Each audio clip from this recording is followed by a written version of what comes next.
રાજ્ય સરકારે 4/7/2026 રોજ વીજ લાઇનોના પ્રશ્ને જે પરિપત્ર કર્યો છે, આ પરિપત્રને લઈ અને આજે રાજ્યના મુખ્યમંત્રીને કાગળ લખીને કહ્યું છે કે રાજ્ય સરકારે જ્યારે આ બાબતે પ્રેસ કોન્ફરન્સ કરી ત્યારે રાજ્ય સરકારના પ્રવક્તા મંત્રીશ્રીએ કંઈક અલગ વાત કરી હતી, જ્યારે પરિપત્ર કર્યો ત્યારે એમાં કંઈક અલગ લખાણ આવ્યું અને એનો જ્યારે અમલ થઈ રહ્યો છે ત્યારે એ કંઈક અલગ જ અમલ થાય છે. એટલે રાજ્ય સરકારનું બોલવું, રાજ્ય સરકારનું લખવું અને રાજ્ય સરકારે અમલ કરવો, આ ત્રણેય બાબતે વચ્ચે ખૂબ મોટો ડિફરન્સ છે. જીતુભાઈએ કહ્યું હતું કે અસરગ્રસ્ત ખેડૂતોની કમિટી બનશે, એણે કહ્યું હતું કે ખેડૂતોને 200% લાભ મળશે. હવે જોયા જેવું એ છે કે જે પરિપત્ર થયો એમાં થાંભલાની વચ્ચેની જગ્યા છે એમાં 200%નું વળતર છે, કોરિડોરમાં 200% વળતર નથી. નંબર 1. નંબર 2, અમે જે માંગણી કરતા હતા કે માર્કેટ ભાવનું 4 ગણું વળતર અથવા તો 50,000 રૂપિયા માસિક ભાડું અથવા તો 2 કરોડ રૂપિયા વન ટાઈમ સેટલમેન્ટના, આવી કોઈ કરતાં કોઈ એમાં વાત કરવામાં નથી આવી. કેન્દ્ર સરકારના પરિપત્રના આધારે રાજ્ય સરકારે જે પરિપત્ર કર્યો છે એ પરિપત્રમાં કેન્દ્ર સરકારમાં 2 જણાની કમિટી હતી, ખેડૂત અને કંપનીની, અને રાજ્ય સરકારે જે પરિપત્ર કર્યો એમાં એક વધારાની કમિટી એટલે કે કલેક્ટરની કમિટીને એડ કરી અને એક કલેક્ટર અને એક કંપની એટલે 2 એકતરફી અને એક ખેડૂત એકતરફી, આમ પણ ખેડૂતોને અન્યાય કર્યો.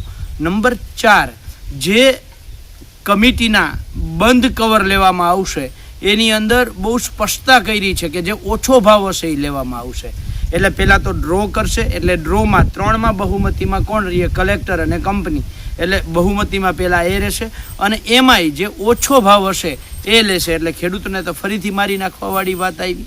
અમે જે ખેડૂતોને શોર્ટ સર્કિટના કારણે નુકસાન, જીવલેણ નુકસાન, ખેડૂતોના પાક સળગી જવા, આ જે બાબતના રક્ષણ માટેની વીમા પોલિસીની વાત કરતા હતા, આમાં ક્યાંય ઉલ્લેખ નથી. અમે જે જમીનની કિંમત, જે વીજ લાઈન જે ખેડૂતના ખેતરમાંથી નીકળે અને જમીનની કિંમત ઘટે છે, આ બાબતે જે અમે વાત કરતા હતા, આ બાબતનો પણ આમાં ક્યાંય ઉલ્લેખ કરવામાં આવ્યો નથી. અને સૌથી મોટી વાત, જ્યારે રાજ્ય સરકારે આનો અમલ કર્યો છે ત્યારે કચ્છના ભચાઉ સબ ડિવિઝનલ મેજિસ્ટ્રેટે જે લેટર તૈયાર કરી અને એને આ એમઆરસી કમિટી બનાવવા માટે સરપંચોને આમંત્રણ આપ્યું છે, 28 ગામોના સરપંચોને. એમાં એક પણ અસરગ્રસ્ત ખેડૂત નથી. જો અસરગ્રસ્ત ખેડૂત જ ન હોય તો પછી એમઆરસીનો મતલબ શું? નંબર 2, 28 ગામોની એક એમઆરસી બને તો આ કેવી રીતે શક્ય બને? કારણ કે એક જ ગામની અંદર હાઈવે ટચ જમીનનો ભાવ અલગ હોય છે અને હાઈવેથી દૂર હોય તો એની કિંમત અલગ હોય છે. ગામની નજીક જે ખેતર છે એની કિંમત વધારે હોય છે, જે દૂર હોય છે એની ઓછી હોય છે.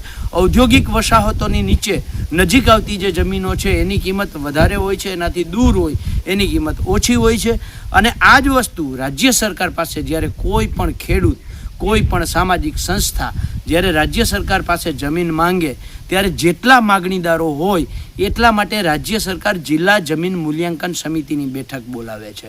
દરેક સરકારી ખરાબા માટે સરકાર એ જમીન મૂલ્યાંકન સમિતિ બેસાડે છે. ત્યાં સુધી માની લ્યો કે એક ખરાબો 500 હેક્ટરનો ખરાબો છે અને એમાં અલગ અલગ 2 વ્યક્તિઓ સરકાર પાસે એક ગૌચર કરવા માટે, એક ગૌશાળા કરવા માટે અને એક બહેરા મૂંગાની શાળા કરવા માટે માંગે છે. એક જગ્યા છે એ હાઈવે ટચ છે અને બીજી જગ્યા છે એ છેડાનો ભાગ છે. તો એ બહુ સ્પષ્ટ છે, રાજ્ય સરકાર બંને જગ્યા માટે જમીન મૂલ્યાંકન સમિતિ બેસાડે છે. તો અહીંયા અમારા ખેડૂતના ખેતરમાં દરેક ખેડૂત, જેટલા ખેડૂતના ખેતરમાં તાર આવે છે, જેટલા ખેડૂતના ખેતરમાં વીજ લાઈન આવે છે, એ દરેક ખેડૂતને પોતાનો વેલ્યુઅર નીમવાની સત્તા મળવી જોઈએ. એની જગ્યાએ 28 ગામોનું એક હારે રાજ્ય સરકાર એમઆરસી બનાવવા માગે છે, જે કોઈ કાળે ચલાવી શકાય નહીં. હવે એનાથી અલગ કંઈક હળવદ તાલુકામાં અને મોરબી તાલુકામાં ત્યાંના કલેક્ટર અલગ કરે છે. એમણે એક અલગથી ફોર્મેટ બનાવીને, ફોર્મ બનાવીને ખેડૂતોને આપ્યું છે અને કહ્યું છે કે આ ફોર્મ ભરીને આપો, આના આધારે તમારી એમઆરસીની કમિટી નક્કી થશે.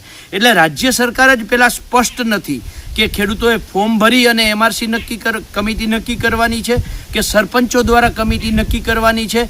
અમારી બહુ સ્પષ્ટ માંગ છે પહેલાં તો અમે આ પરિપત્રનો સંપૂર્ણ વિરોધ કરીએ છીએ અને આ વિરોધ કરવાના કારણો મેં કયા છે અને એ બાબતને લઈ અને આજે રાજ્યના મુખ્યમંત્રીશ્રીને કાગળ લખ્યો છે.